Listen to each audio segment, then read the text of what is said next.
இது 599 699 699 cotton by ஒரு மாதிரி இது டிஷ்யூ வருது 699. இப்பதான் மல்லிகா டீச்சர் ஸ்ரீ ஓம் ட்ரெண்ட்ஸ் எல்லாம் புதுசுதான் இப்பதான் வருது. நம்ம மல்லிகா டீச்சர் ஸ்ரீ ஓம் ட்ரெண்ட்ஸ் 699 ஃப்ரீ ஷிப்பிங் தமிழ்நாடுவா அம்புட்டுதான் வாட்ஸ்அப் வந்துருங்க.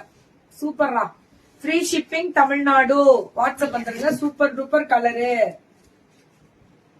செம்மையா இருக்குல்ல. 699 கரெக்டா நியாயமா இருக்கும் ரேட்டு. அம்புட்டுதான் டப்புன்னு வாட்ஸ்அப் இருக்கு. ஒரு மாதிரி சிம்மர் இருக்குடா, ஜூட்ல வாட்டம் இருக்கு. 699 எப்படி இருக்கு பாருங்க கலரை மட்டும். பல்லு ஒன் பிளவுஸ் ஒன்லி 699. இதெல்லாம் சுட சுட சுட சுட புக்கிங்ரா. விட்றா பல்லு ஒன் பிளவுஸ் 699 699. இதெல்லாமே அதேதான் 699. செம்ம கலர் சும்மா தெரி பேபி தெரை 699. இதெல்லாமே மல்லிகா டீச்சர் 699 பல்லு ஒன் பிளவுஸ் சூப்பரா இருக்கு கலர். இது சில்க். ஐயோ